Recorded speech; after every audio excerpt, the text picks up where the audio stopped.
दोस्तों, आपने अकबर और बीरबल के बारे में सुना ही होगा।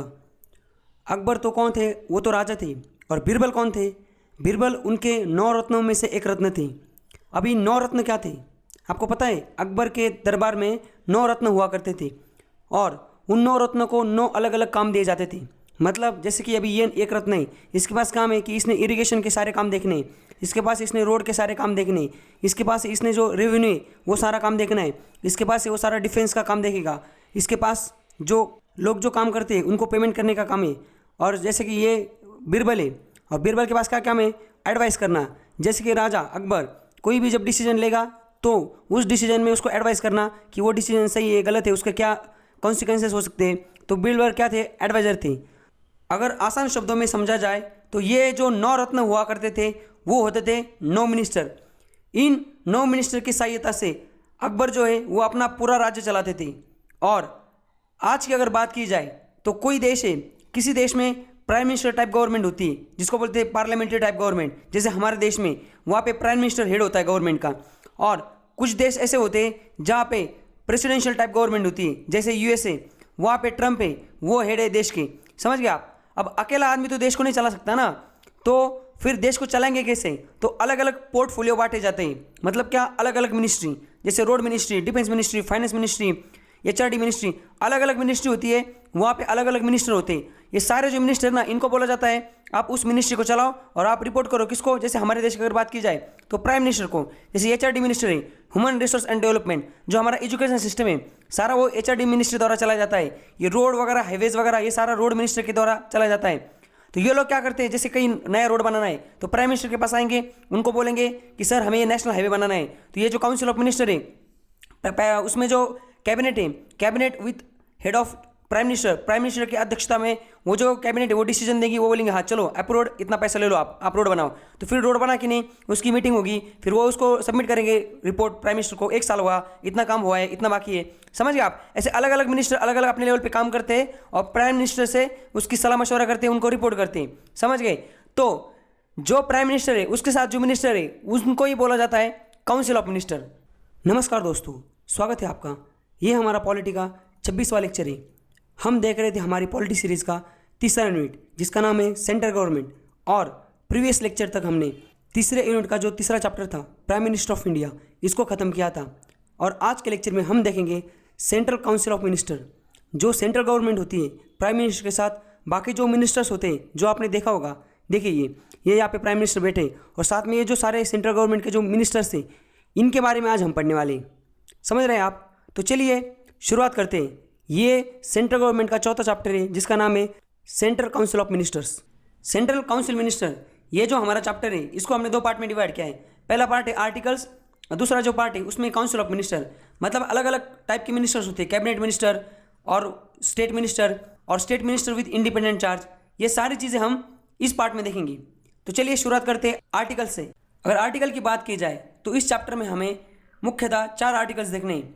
आर्टिकल 74 जो बोलता है कि जो काउंसिल ऑफ मिनिस्टर से जो कैबिनेट होती है मोदी की और जो बाकी जो मिनिस्टर होते हैं वो प्रेसिडेंट को एडवाइस करते हैं और उनके एडवाइस पे प्रेसिडेंट काम करते हैं। यहाँ पे लिखा है council of minister to advise aid and advise to president को एड एंड एडवाइस करते हैं, उस हिसाब से प्रेसिडेंट डिसीजन लेते हैं।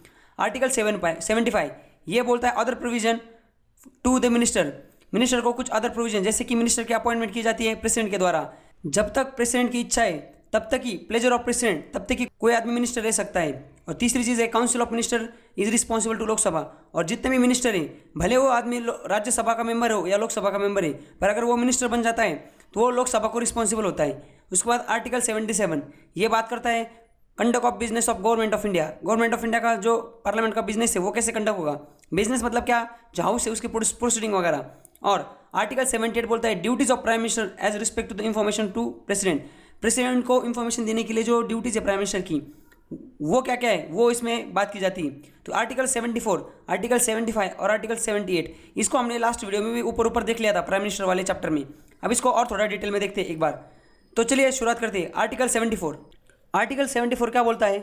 आर्टिकल 74 बोलता है कि जो प्रेसिडेंट है वो काम करेंगे with aid and advice of council of minister. ये जो काउंसिल ऑफ मिनिस्टर ना, इनकी एडवाइस पे प्रेसिडेंट काम करते हैं और इनकी जो एडवाइस होती है वो अगर कोई भी डिसीजन लेने के लिए प्रेसिडेंट को बोलते हैं और वो डिसीजन लेते हैं, उस डिसीजन का जुडिशियल रिव्यू नहीं होता। जैसे कि अगर मान लो ये जो काउंसिल ऑफ मिनिस्टर है, इन्होंने प्रेसिडेंट को बोला कि आपको ये डिसीजन लेना है, उन्होंने वो डिसीजन ले लिया और उसके खिलाफ कोई कोर्ट में गया कि ये डिसीजन गलत था, कुछ भी हो, उस डिसीजन पे जुडिशरी कुछ नहीं बोल सकती, उसका जुडिशियल रिव्यू नहीं होगा। समझ गया? और ये मिनिस्टर को कौन अपॉइंट करता है? मिनिस्टर को अपॉइंट करते कौन? प्रेसिडेंट अपॉइंट करते हैं। बट रिकमेंड कौन करता है? रिकमेंड करते prime minister. Prime minister recommend करते प्रेसिडेंट को कि आप इस आदमी को एज ए मिनिस्टर अपॉइंट कर दीजिए, और फिर प्रेसिडेंट जो है वो उसको एज ए मिनिस्टर घोषित कर देते हैं। और बाद में क्या हो जाता है? बाद में council of minister with prime minister और काउंसिल ऑफ मिनिस्टर ये दोनों मिलकर प्रेसिडेंट को एडवाइस करते, बोलते हैं कि सर आपको ये काम करना है, इस बिल पे साइन करना है, इसमें ये करना है, तो फिर वो साइन करते हैं, उसमें कोई ऑब्जेक्शन नहीं होता। समझ गए आप? तो इस तरीके से हमने ये देखा आर्टिकल 74 कि हमारे देश के जो प्रेसिडेंट है इनके पास खुद कुछ पावर है नहीं, ये जो कैबिनेट होती है या जो काउंसिल ऑफ मिनिस्टर होते हैं वो जो एडवाइस देते हैं उसी के हिसाब से काम चलते हैं। और वो एडवाइस क्या होती है? जैसे इस बिल पे साइन करना, इमरजेंसी लगाना, कुछ भी प्रेसिडेंट जो भी डिक्लेरेशन करते हैं वो कैबिनेट का डिक्लेरेशन होता है, वो प्रेसिडेंट का खुद का मन का नहीं होता। ये आर्टिकल 74 के हिसाब से उनको कैबिनेट की बात माननी पड़ती है, काउंसिल ऑफ मिनिस्टर की बात माननी पड़ती है। उसके बाद आर्टिकल 75 में ना तीन चीज़ें कौन सी यहाँ पे हमने देखी थी। अपॉइंटमेंट, मिनिस्टर की अपॉइंटमेंट कैसे होती है, प्रेसिडेंट कैसे करते हैं, और मिनिस्टर को ये ऐसा क्यों बोला गया है कि मिनिस्टर जो है वो तब तक ही ऑफिस में अपना ऑफिस होल्ड कर सकते हैं, कब तक? With the pleasure of president, जब तक प्रेसिडेंट चाहते तब तक, ऐसा क्यों बोला गया है। और तीसरी चीज़ है काउंसिल ऑफ मिनिस्टर जो लोकसभा के रिस्पॉन्सिबल है। ऐसी तीन चीज़ें हमें आर्टिकल 75 में देखनी। तो पहली चीज़ देखते हैं, पहली चीज़ क्या है, यहाँ पे देखो प्राइम मिनिस्टर क्या करते हैं? Prime minister is appointed by president. Prime minister को प्रेसिडेंट अपॉइंट करते हैं। और प्राइम मिनिस्टर कौन बन सकता है? जिसके पास 272 सीट है, 272 प्लस किसमें? लोकसभा में। जिसके पास बहुमत का आंकड़ा है वो आदमी की जो पार्टी, मतलब जो पार्टी के पास इतने नंबर से, या कोई कोलिजन गवर्नमेंट या अलग 2-3 पार्टी मिला के इतने नंबर हो रहे हैं, तो वो 3-4 पार्टियाँ या किसी सिंगल पार्टी के पास अगर बहुमत है, वो जिस आदमी का नाम प्रेसिडेंट को देंगे, प्रेसिडेंट उस आदमी को क्या करते हैं? प्राइम मिनिस्टर घोषित करते हैं, उनको मतलब शपथ दिलाते हैं प्राइम मिनिस्टर की। जैसे अभी फिलहाल हमारे देश में नरेंद्र मोदी जी प्राइम मिनिस्टर है, और बाकी प्राइम मिनिस्टर के साथ ये बाकी जैसे बीरबल, ये जो अकबर के पास 9 रत्न थे, वैसे इनके पास भी 50 रत्न होते हैं, मतलब लगभग 50 से 60 मिनिस्ट्री हमारे देश में, इतने मिनिस्टर होते हैं। तो किसको मिनिस्टर बनाया जाता है? फिर ये प्राइम मिनिस्टर डिसाइड करते हैं। प्राइम मिनिस्टर जिसका नाम एडवाइस करेंगे किसको? प्रेसिडेंट को। प्रेसिडेंट उस आदमी को एज अ मिनिस्टर शपथ दिलाता है।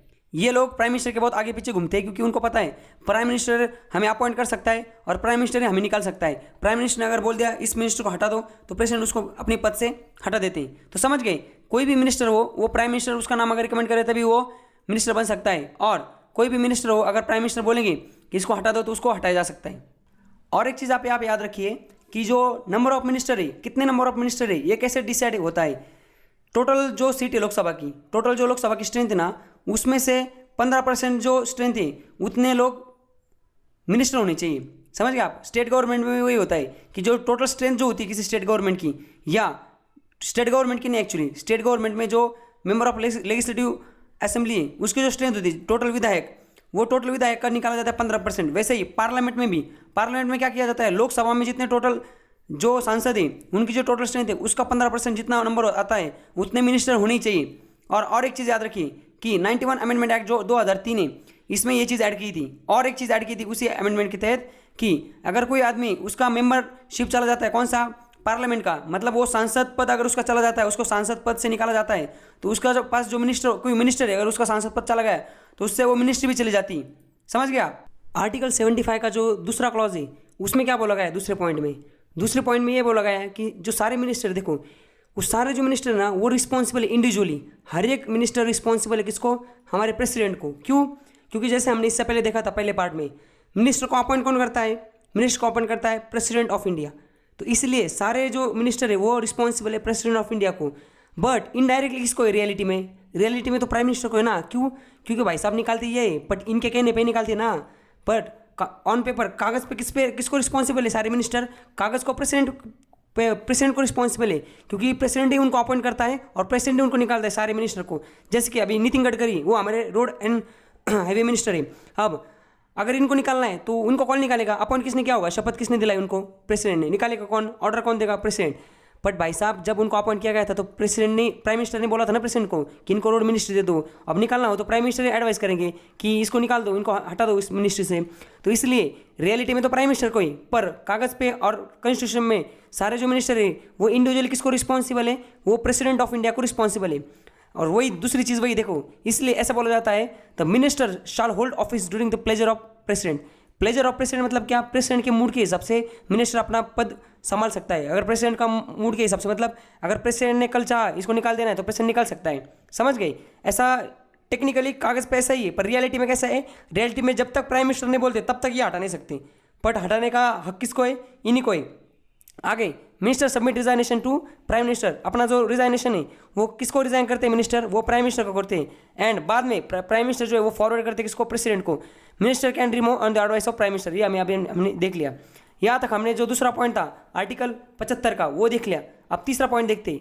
तीसरे पॉइंट में क्या है, देखो यहाँ पे लिखा है council of minister advises president to dissolve Lok Sabha. जो जितने भी काउंसिल ऑफ मिनिस्टर है वो प्रेसिडेंट को एडवाइस करते हैं कि आप ना लोकसभा को डिजॉल्व कर दो। जब काउंसिल ऑफ मिनिस्टर एडवाइस करेंगे प्रेसिडेंट को तो प्रेसिडेंट लोकसभा को डिजॉल्व कर देंगे। बट इसका मतलब क्या, काउंसिल ऑफ मिनिस्टर अकेले नहीं करते, उनमें प्राइम मिनिस्टर भी होते हैं, क्योंकि काउंसिल ऑफ मिनिस्टर के हेड होते हैं प्राइम मिनिस्टर। तो जब तक ये प्रेसिडेंट को एडवाइस नहीं करते तब तक प्रेसिडेंट लोकसभा को डिजॉल्व नहीं कर सकते। इसका मतलब जो क्वेश्चन अगर आता है आपको पेपर में कि लोकसभा को कौन डिजॉल्व करता है, तो लोकसभा को प्रेसिडेंट डिजॉल्व करते हैं, समझ गए। बट एडवाइस कौन करता है, ये। और जो काउंसिल ऑफ मिनिस्टर है वो पार्लियामेंट को रिस्पॉन्सिबल नहीं, वो सिर्फ लोकसभा को रिस्पॉन्सिबल है। इस पर भी क्वेश्चन आता है, इसमें सारे लोग मतलब ऑलमोस्ट समझ रहेगा 70-80% लोग इधर कंफ्यूज हो जाते हैं। काउंसिल ऑफ मिनिस्टर ना वो पार्लियामेंट को रिस्पॉन्सिबल नहीं, वो सिर्फ लोकसभा को, राज्यसभा का रिस्पॉन्सिबल नहीं। और president shall administer the oath and secrecy of minister, जो सारे मिनिस्टर ना उनको जो शपथ दिलाई जाती है वो प्रेसिडेंट द्वारा दी जाती है। और प्राइम मिनिस्टर को भी प्रेसिडेंट द्वारा, क्योंकि प्राइम मिनिस्टर है क्या, वो तो मिनिस्टर ही है ना, बाकी भी मिनिस्टर है, वो भी मिनिस्टर है, इसलिए प्राइम मिनिस्टर को भी शपथ कौन दिलाता है, प्रेसिडेंट ऑफ इंडिया शपथ दिलाती है। आगे a minister who is not a member of parliament of either house for any period of 6 consecutive months shall be चीज टू बी ए मिनिस्टर। इसका मतलब अगर कोई आदमी, उसको हमने मिनिस्टर बना दिया, जैसे अभी आपका एग्जाम्पल देता हूँ महाराष्ट्र स्टेट का। महाराष्ट्र में जो चीफ मिनिस्टर उद्धव ठाकरे जी, वो अभी फिलहाल किसी भी, वो ना विधानसभा के मेंबर है ना विधान परिषद के मेंबर है, फिर भी उनको चीफ मिनिस्टर दिया, मतलब बनाया गया है, क्योंकि जो 1997 में एक सुप्रीम कोर्ट की एक ना जजमेंट आई थी, उसमें लिखा गया था कि कोई आदमी अगर चुन के नहीं आया हो, ये किसी भी हाउस का मेंबर नहीं, आप उसको मिनिस्टर बना सकते हो, प्राइम मिनिस्टर बना सकते हो, बट चीफ मिनिस्टर भी बना सकते हो। बट उसके 6 मंथ से पहले आपको, उसके 6 जिस दिन आप वो शपथ लेगा उसके 6 महीने से पहले आपको उनको मिनिस्टर बनाना पड़ेगा, सॉरी मेंबर बनाना पड़ेगा, आपको उसको चुन के लाना पड़ेगा। तो यहाँ पे वही बोला है कि अगर किसी आदमी को ऐसे मिनिस्टर बना दिया है और बाद में अगर उसने को राज्यसभा पे नॉमिनेट नहीं किया या उसको लोकसभा से इलेक्शन नहीं करवाया, मतलब जितवा के नहीं लाया गया, उनको मेंबरशिप नहीं मिली मेंबर ऑफ पार्लियामेंट की, तो उनका मिनिस्टर जो पद है वो उनको त्यागना पड़ेगा। और decision of cabinet is binding to every minister, मतलब मोदी जी और उनके साथ जो और चिट्टे पिट्टे वो 10-20 लोग होते हैं, वो उनकी कैबिनेट होती है, मतलब काउंसिल ऑफ मिनिस्टर, मतलब सारे मिनिस्टर और उसमें कुछ चुने हुए मिनिस्टर जो है वो उनकी कैबिनेट होती है। तो ये कैबिनेट का जो डिसीजन होता है वो बाइंडिंग होता है सारे मिनिस्टर को, कोई भी मिनिस्टर नहीं बोल सकता कि हमें ये मंजूर नहीं, समझ गए। इस तरह से हमने आर्टिकल 75 का थर्ड क्लॉज भी देखा। अब आर्टिकल 78 देखते हैं। 78 आर्टिकल क्या बोलता है, ये इसको हमने देख लिया है कि प्राइम मिनिस्टर की जो ड्यूटी होती है कि प्रेसिडेंट को इन्फॉर्मेशन देना, उसमें क्या होता है कि एडमिनिस्ट्रेशन के रिलेटेड जो अफेयर्स है या लेजिस्लेशन के जो प्रपोजल है, जो भी बिल लाना है, वो प्राइम मिनिस्टर क्या करता है, प्रेसिडेंट के नॉलेज में डालता है कि हम ऐसे ऐसे काम कर रहे हैं।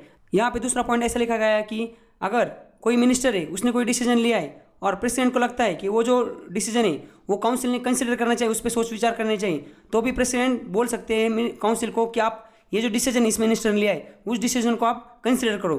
और एक चीज़ कि प्रेसिडेंट जो प्राइम मिनिस्टर है वो एडवाइस करते हैं प्रेसिडेंट को कि अपॉइंटमेंट करने के लिए इंपॉर्टेंट ऑफिसर के, जैसे कि ये जो है अटॉर्नी जनरल ऑफ इंडिया, ये control and auditor general of India, chairman and member of UPSC, election commissioner, chief election commissioner और chairman and member of finance commission, ये जो ऑफिशियल्स हैं इनकी जब अपॉइंटमेंट होती है, अपॉइंटमेंट करते तो प्रेसिडेंट ऑफ इंडिया है, पर किसको अपॉइंट करना है ये एडवाइस कौन करते हैं, ये एडवाइस करते हैं प्राइम मिनिस्टर।